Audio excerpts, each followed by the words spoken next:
Hello guys, good morning. Welcome to the Vedanta Education. This is class 12 science chemistry coordination compounds. We were having the coordination compounds chapter, and in the previous class we had talked about the VBT in the bonding in coordination compounds, that how and what kind of the bonding is occurring in the coordination compound. It has been explained by the VBT in the last class, valence bond theory. And today the second theory, this is CFT, crystal field theory. We are going to take CFT. Before this, if we talk about the some disadvantages of the VBT, because VBT is not up to the mark for all the questions, and which kind of the questions are been not explained by the VBT. In those questions, that we can say that the magnitude of the magnetic character, if we talk about that magnetism in the compounds have been explained by the VBT, that is paramagnetic or diamagnetic, but what is the magnitude of that magnetic property, how much magnetic property is there, that is their quantitative aspects are not been explained. Other than this, we can talk about VBT that it's not also not explaining the quantitative thermodynamic stability of the compounds. Other than this, it is also not explaining the color properties, that how color is been changing in the different kind of the compounds with the different kind of the ligands. And in the last, we can say that what is the strong and weak ligands differentiation is also not been explained by the VBT. VBT says that with this kind of the ligand, this kind of the property is being explained, but how and why the ligand which is VBT is using as a weak, why that is weak or why that is a strong, is not also been explained. So there are lots of disadvantages in the VBT, but now we are starting the CFT. It is a different kind of the theory. देखो VBT जो था, VBT के अंदर आप देखेंगे तो उसमें हमने ये कहा था कि कंपाउंड में क्या है, शेयरिंग ऑफ लोन पेयर है. क्या है? Sharing of lone pair. Okay, इसका मतलब वो क्या है कि कोवेलेंट कोऑर्डिनेट बॉन्ड बनाता है. ठीक है, VBT और CFT में सबसे बड़ा डिफरेंस ही यही है कि VBT ये मानता है कि कंपाउंड कैसा है, कोऑर्डिनेट कोवेलेंट कंपाउंड है, मतलब शेयरिंग ऑफ इलेक्ट्रॉन्स है. अगर शेयरिंग ऑफ इलेक्ट्रॉन है तो covalent, and that kind of sharing of electron is of LP, then that is coordination covalent compound. ठीक है, तो according to VBT, compound is coordinate covalent compound. ठीक है, और वो कहता है कि भैया शेयरिंग करेगा और such and some kind of the hybridisation is been arised and some geometry is arised. Okay, यहाँ तक की बात की थी. अब CFT की बात ही करते हैं कि CFT ये कहता है कि भैया ये जो आपका कोऑर्डिनेशन कंपाउंड है, that is a ionic compound. ये कैसा है? एक आयोनिक कंपाउंड है. और जब आयोनिक कंपाउंड है तो आपको हाइब्रिडाइजेशन की बात पूछता है, then you have to go for the VBT. तब आपको VBT में जाना पड़ेगा, क्योंकि हाइब्रिडाइजेशन कब होता है? जब शेयरिंग ऑफ इलेक्ट्रॉन्स होती है. But in the CFT what it says that compounds are ionic here. वो क्या है? आयोनिक है. इलेक्ट्रोस्टैटिक मॉडल पे काम कर रहे हैं, और इलेक्ट्रोस्टैटिक मॉडल ये कहता है कि if A charge is directed towards their opposite charge, अगर एक चार्ज दूसरे अपोजिट चार्ज के पास जाता है तो इलेक्ट्रोस्टैटिक इंटरेक्शन फोर्स से उनके बीच में आयोनिक बॉन्ड बनता है और एक आयोनिक कंपाउंड का जनरेशन होता है. This is the theory which is been in the CFT. CFT कहता ही ये बात है. समझ में आ रही है बात? देखो, according to CFT, according to CFT,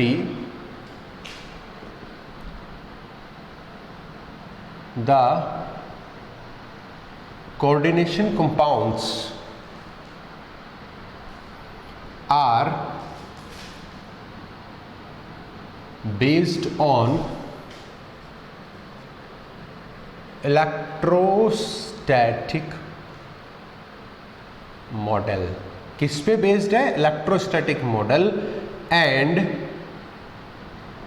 are ionic compounds. बात समझ में आ रही है?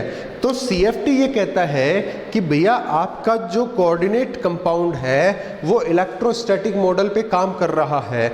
और इलेक्ट्रोस्टैटिक मॉडल का मतलब क्या है कि वो कहता है कि कंपाउंड एक आयोनिक कंपाउंड है।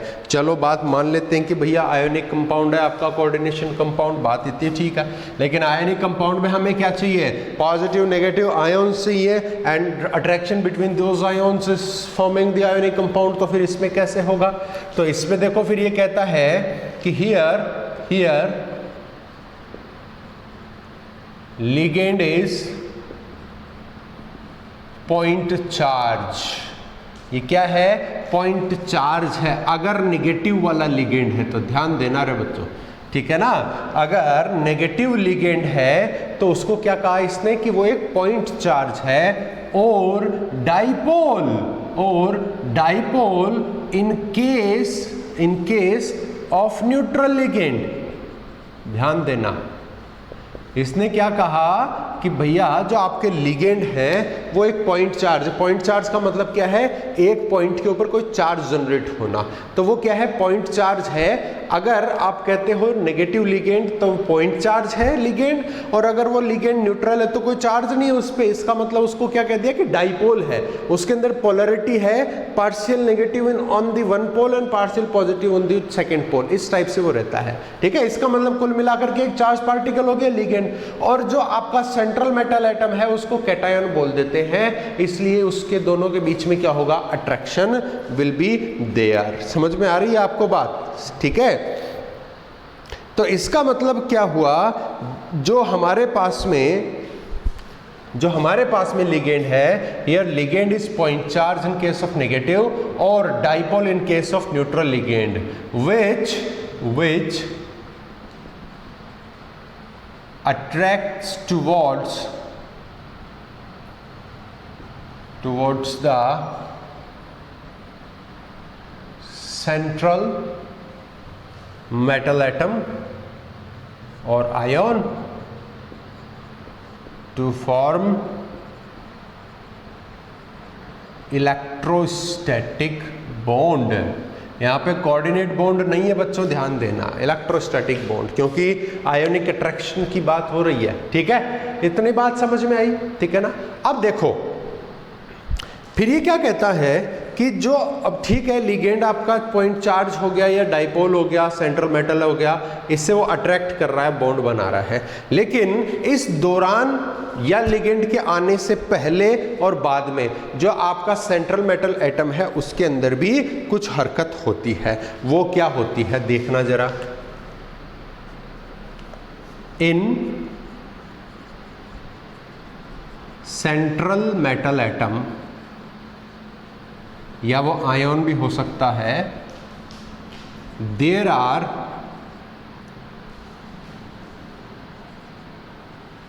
d orbitals which are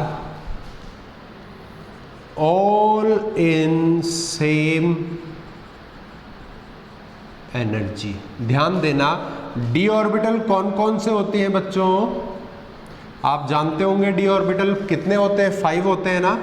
5 d orbitals are there. ठीक है, dxy dYz dxz। ठीक है, dxy dYz और dxz। देखो यहां पे आ जाएगा आपका dz², ये हो जाएगा आपका dxz और ये है dx² माइनस y²। तो ये सभी क्या है? These are 5d orbitals. आपका जो सेंट्रल मेटल एटम है, क्योंकि वो कोऑर्डिनेशन कंपाउंड कौन बनाता है? मेनली 99% कौन बनाता है? आपके ट्रांजिशन मेटल्स, डी ब्लॉक के मेटल्स बनाते हैं। सो आप ये देखिए कि उसके जो d ऑर्बिटल हैं वो कौन कौन से हैं? These 5 are the d orbitals in the compound. और वो जो है वो क्या होते हैं? Same in energy. और जब भी d orbital same in energy होते हैं then are known as degenerated form.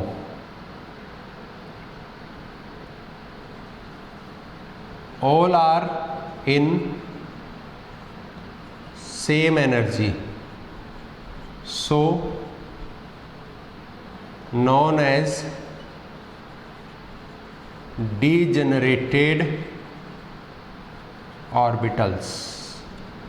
ध्यान देना, समझ में आती है क्या बात कि भैया हमने शुरुआत की कि भैया लिगेंड तो कैसा है, एक पॉइंट चार्ज है, ठीक है, पॉइंट चार्ज है, उसको रहने दो, पॉइंट चार्ज है तो, और वो पॉइंट चार्ज है, इस वजह से वो क्या करता है, सेंट्रल मेटल एटम जो आयन है आपके पास में उससे वो अट्रैक्ट करता है, ठीक बात है, वो अट्रैक्ट करता है और क्या करता है, इलेक्ट्रोस्टैटिक बॉन्ड का फॉर्मेशन करता है या इलेक्ट्रोस्टैटिक अट्रैक्शन फोर्स शो करता है, ठीक है। सेंट्रल मेटल एटम की अगर अपन बात करते हैं तो सेंट्रल मेटल एटम में क्या होते हैं, डी ऑर्बिटल्स होते हैं, कितने होते हैं, 5 d orbitals are there in the central metal atom, और उन पांचों डी ऑर्बिटल्स को आप देखोगे तो उनकी एनर्जी क्या होती है, सेम होती है। आप ये ना कहें भाई सेम होती है, तो आप ये कह सकते हैं कि ऑलमोस्ट सेम होती है, ठीक है। तो उस एनर्जी के सेम होने से उन ऑर्बिटल्स को, डी के जो 5 ऑर्बिटल हैं उनको क्या बोलते हैं, डीजेनरेटेड ऑर्बिटल्स बोलते हैं।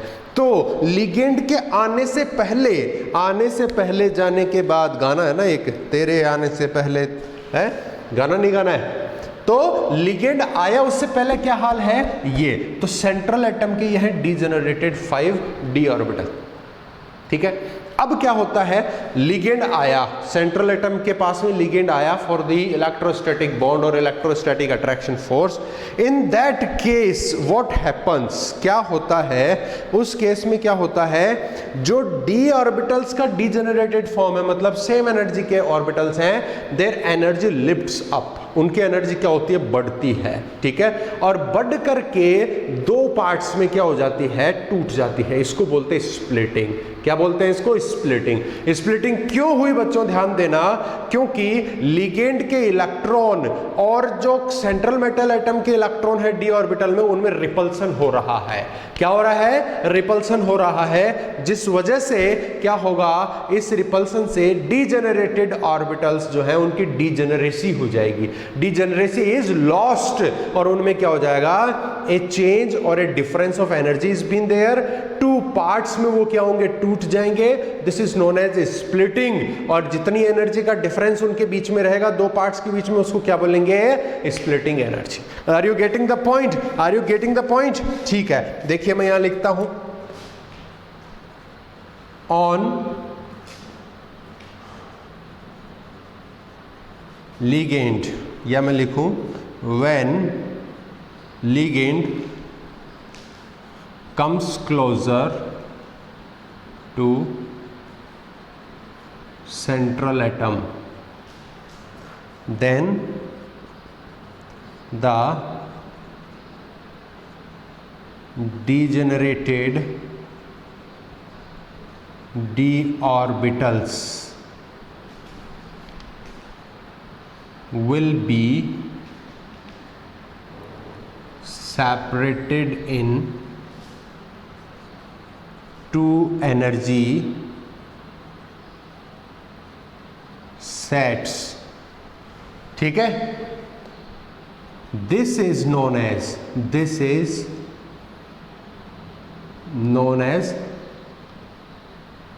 splitting of d orbitals, ठीक है। आपको पूछे कि डी ऑर्बिटल्स की स्प्लिटिंग क्या है बच्चों, तो लिगेंड के सेंट्रल मेटल एटम के पास आने पर जो डीजेनरेटेड ऑर्बिटल्स हैं उनका 2 एनर्जी लेवल्स में, 2 एनर्जी के सेट्स में टूट जाना ही क्या है, स्प्लिटिंग ऑफ डी ऑर्बिटल्स है। ऐसा क्यों हुआ, this is so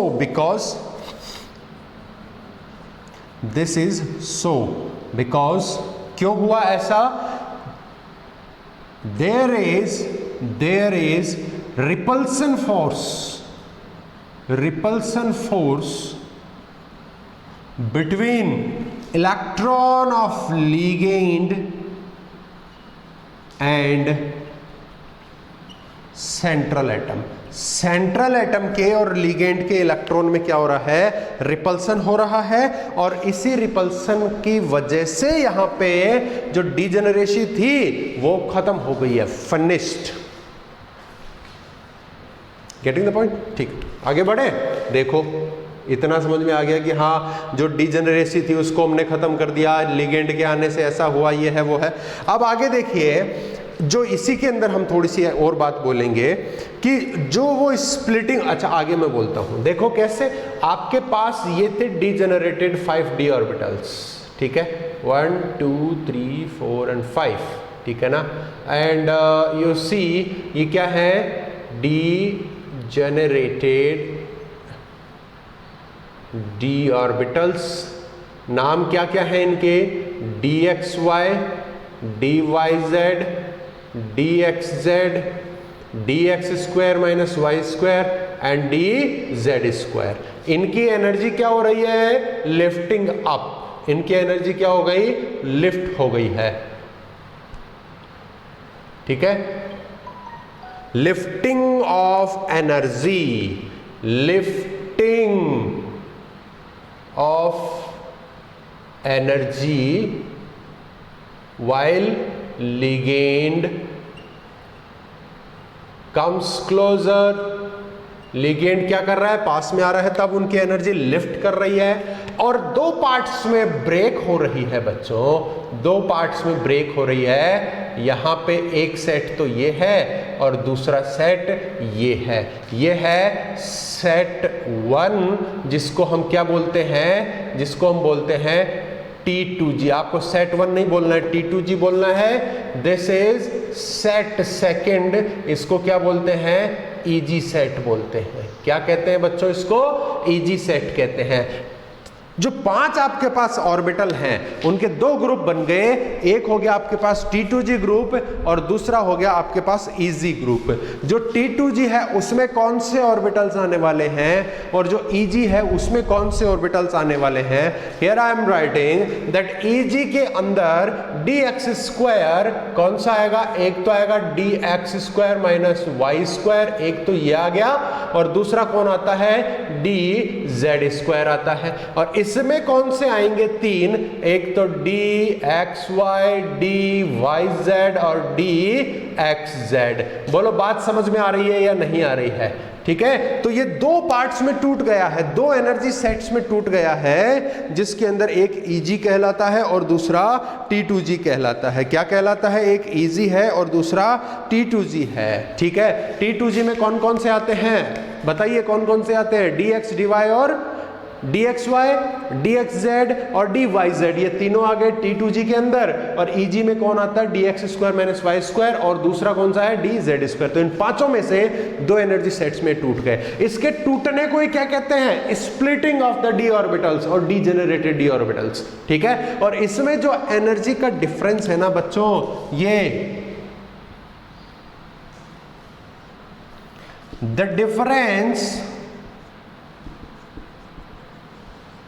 the difference of energy is known as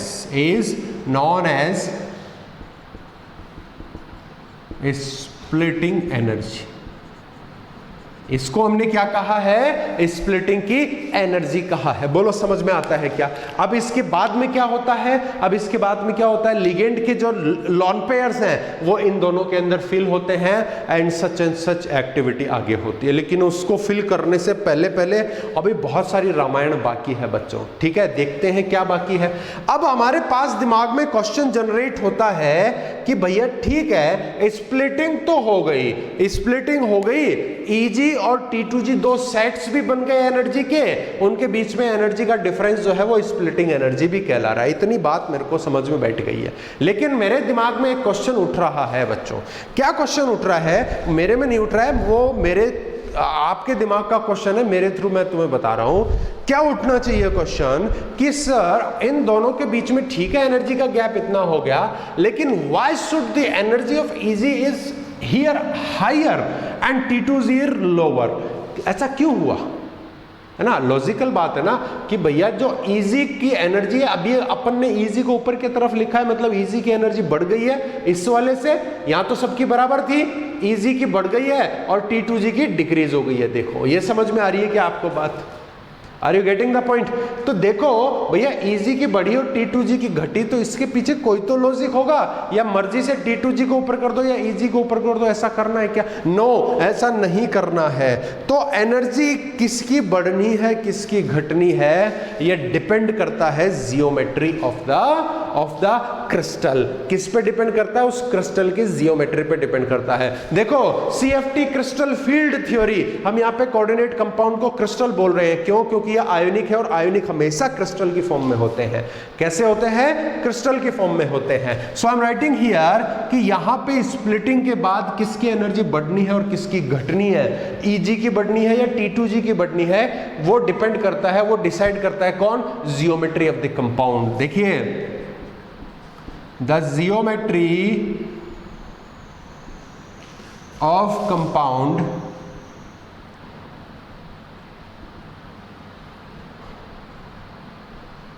will decide the energy set Eg or T2g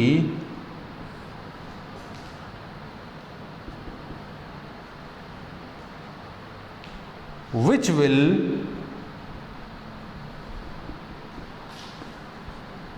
have increased energy. भैया किसकी एनर्जी बढ़ेगी और किसकी घटेगी, ये कौन बताएगा, ये कौन तय करेगा? Geometry of the compound. और बच्चों ध्यान देना, आप लोगों को हमारे जो बोर्ड का सिलेबस है, CBSE 12th science board syllabus या RBSE स्टेट बोर्ड की बात करें, सभी के अंदर आपके पास दो ही टाइप की जियोमेट्री में CFT की बात हो रही है। वो कौन कौन से है? एक तो है ऑक्टाहेड्रल की जियोमेट्री है और दूसरी टेट्राहेड्रल की जियोमेट्री है। इन दो में ही बात हो रही है बच्चों। तो अब हम आगे बढ़ते हैं और बात करेंगे क्या कि भैया अगर ऑक्टाहेड्रल है तो किसकी एनर्जी बढ़ेगी, Eg और T2g में से, और टेट्राहेड्रल है तो किसकी एनर्जी बढ़ेगी। मतलब ये डिसीजन कौन देगा? हमें देगी वो जियोमेट्री। तो अब हम बात करते हैं कि स्प्लिटिंग के बाद एनर्जी किसकी बढ़ती है। ठीक है, जरा देखते जाइए बच्चों ध्यान से। तो अब मैं क्या कहता हूं, स्प्लिटिंग इन ऑक्टाहेड्रल जियोमेट्री की बात कर लो। क्यों बच्चों, ध्यान देना। I am talking here that splitting in octahedral geometry. बोलो बात समझ में आती है क्या? एंड आई होप कि ऑक्टाहेड्रल जियोमेट्री आपके दिमाग में आ गई है। क्या है ऑक्टाहेड्रल जियोमेट्री? एग्जाम्पल क्या है, मैं सिंबलाइज कर रहा हूं। ये सेंट्रल मेटल एटम है, लिगेंड है कितने? 6 + -x। इसकी जियोमेट्री कैसी हो जाएगी? ये सेंट्रल मेटल एटम है और इस पे क्या हो जाएंगे? These 6 ligands are been attached like this. और यही क्या है बच्चों? आपकी क्या है? ऑक्टाहेड्रल जियोमेट्री है। देखो, अरे बात समझ में आती है या नहीं आती है? Ligand ligand ligand ligand ligand and ligand, this is octahedral. अब इसमें हमें देखना है कि भैया स्प्लिटिंग कैसी होने वाली है, और दूसरी तरफ हम देखेंगे टेट्राहेड्रल के अंदर की स्प्लिटिंग कैसे होने वाली है। Are you ready? It's a very interesting thing, आपको बहुत अच्छा लगेगा। और एक बहुत लॉजिकल बात अपन बोलेंगे, तो आप देखते रहिए कि भैया क्या है ऑक्टाहेड्रल जियोमेट्री के अंदर स्प्लिटिंग कैसे हो रही है। होगा सब कुछ वैसा ही, आपके डीजेनरेटेड है, लिफ्टिंग ऑफ एनर्जी होगी एंड स्प्लिटिंग होगी। बस हमें वहां पे जाकर के समझना है कि जो एनर्जी स्प्लिट कर रही है उसमें बढ़ेगी Eg की या T2g की, वो हमें ऑक्टाहेड्रल बताएगा। ठीक है, देखो अगर हम बात करते हैं कि भैया जो हमारे पास ऑक्टाहेड्रल है उसके अंदर क्या होने वाला है, तो देखो वही चीज है कि लिगेंड हमारे पास में क्या है? Point charge. It comes towards the central metal atom and energy of the degenerated orbitals splitted. ठीक है, ligand is a point charge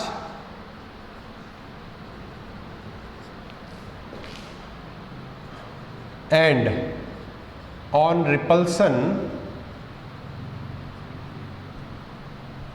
the degenerated d orbitals will be splitted। ठीक है, देखो कैसे मैं आपको ड्रॉ करके बता रहा हूं। ठीक है, ध्यान देना, ये तो क्या हो गया आपके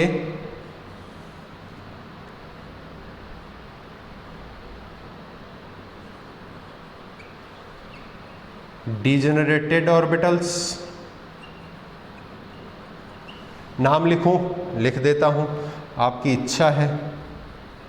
dxy, dxz, dyz, है ना, और एक क्या था dx square minus y square, और एक क्या था dz स्क्वायर। ठीक है, अब देखो इसमें मैं क्या क्या शो करूंगा, स्प्लिटिंग ऑफ एनर्जी शो करूंगा, ध्यान देना। ठीक है, सबसे पहले तो मैं क्या करूंगा, एक राइज और लिफ्टिंग ऑफ एनर्जी शो करूंगा। ठीक है, लिफ्टिंग ऑफ एनर्जी शो करता हूं, चलिए, this is lifting of energy.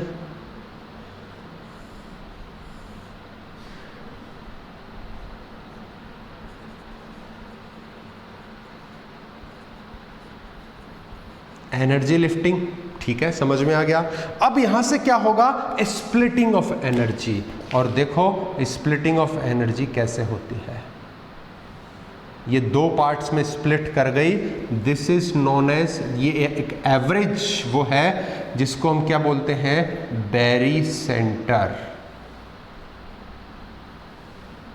ठीक है, एनर्जी का एक एवरेज है। ठीक है, ये है स्प्लिटेड पार्ट,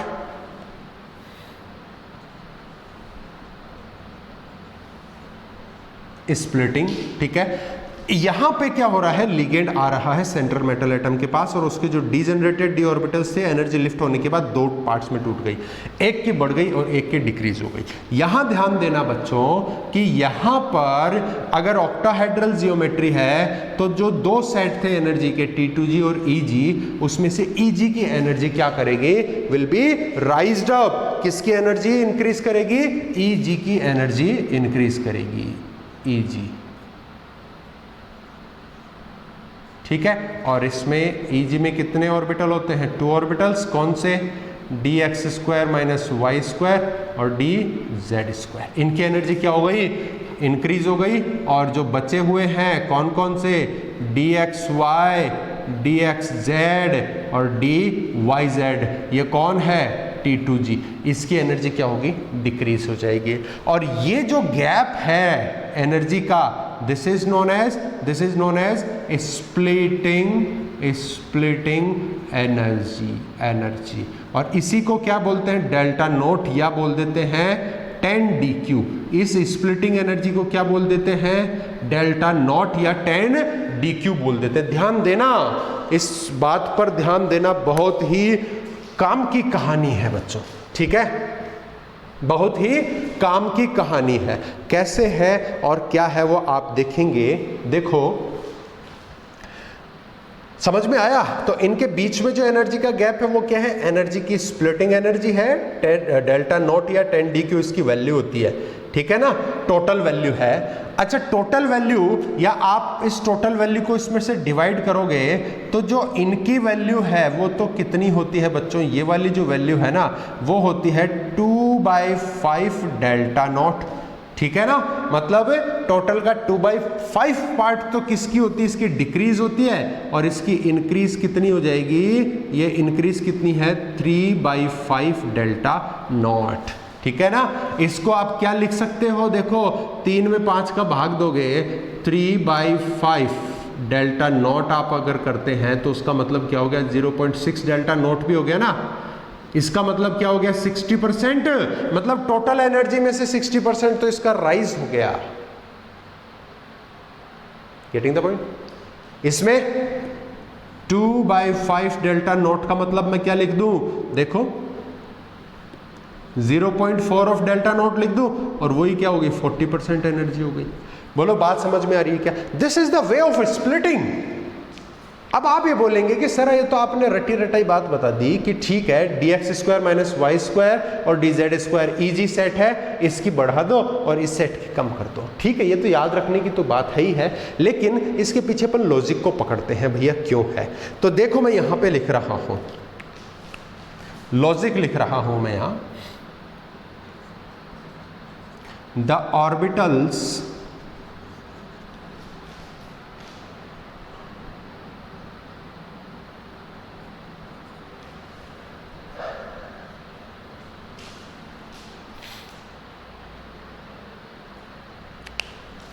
थोड़ा सा चेंज करने दो, लिगेंड्स। अब देखो मुझे ये बताओ बच्चों कि यहां पे जो लिगेंड्स हैं, देखो ligands in octahedral are at 90 degree to each other। आपस में क्या है, वो 90 डिग्री पे है। क्या, ये देखो आपके पास जियोमेट्री है, कैसे है, 1 2 3 और 4, ये 1 2 3 4 है ना। अब देख लो आप इन दोनों के बीच में क्या एंगल रह गया, 90 का, इनके बीच में 90 का। तो जो प्लेन पे 4 है इनमें भी 90, पांचवा कहाँ है, ये रहा, ये वाला ऊपर वाला ये रहा। देखो अब ये 90 है कि नहीं है इस प्लेन वाले के और इसके साथ, और छठा कहाँ है लिगेंड, ये रहा। तो इसके और इसके साथ में भी क्या है, 90 डिग्री। तो जो ऑक्टाहेड्रल है उसमें सबके बीच में क्या है, 90 डिग्री के एंगल है। अब देखो, so the d orbital which are in direction of, किसके डायरेक्शन में है, 90 डिग्री पे आने वाले लिगेंड्स के डायरेक्शन में है। ध्यान देना, जो क्या है 90 डिग्री के, so the d orbitals which are directed on the axis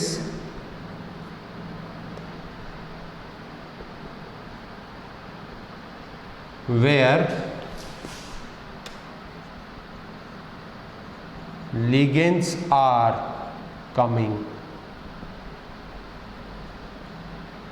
then they feel more repulsion। ठीक है, उनको क्या फील होगा, ज्यादा रिपल्सन फील होगा।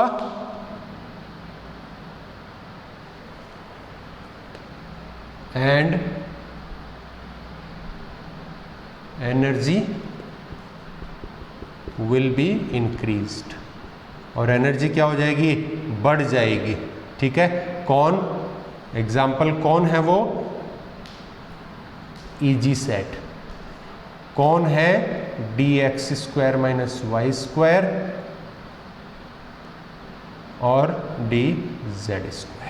ठीक है क्या, ये तो बात समझ में आ गई। और दूसरा वाला कौन है, जो and the ligands and the d orbital which are in between the direction of ligand will feel less repulsion and energy decreased. कौन है,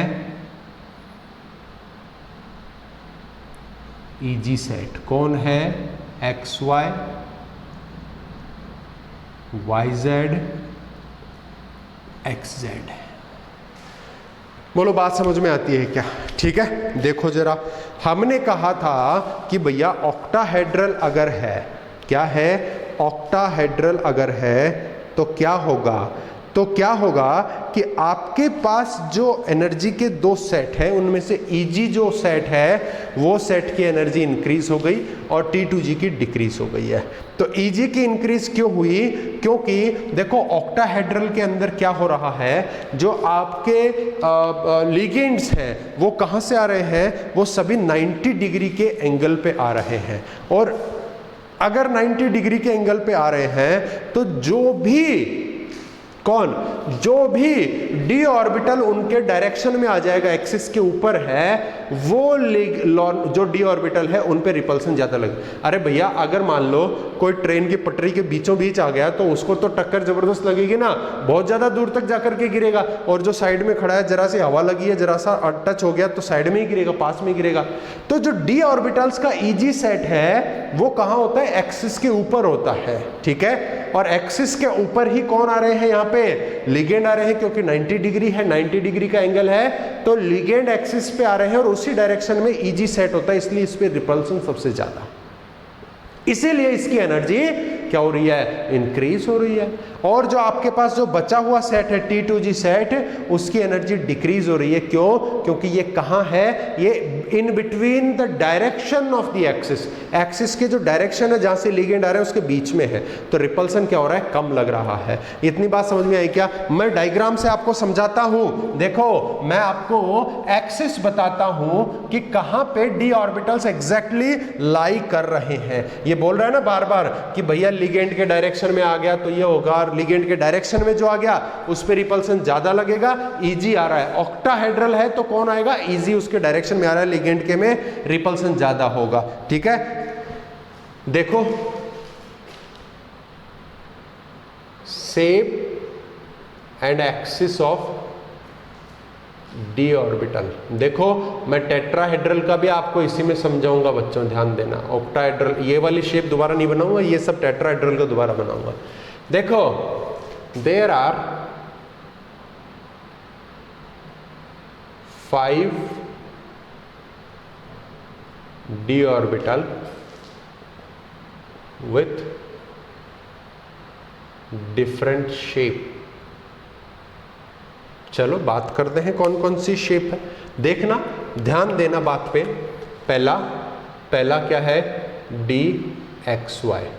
dxy देखो ये है x एक्सिस, ये y एक्सिस।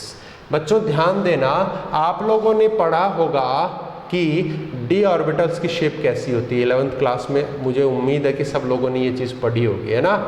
तो देखो ये क्या है? dxy।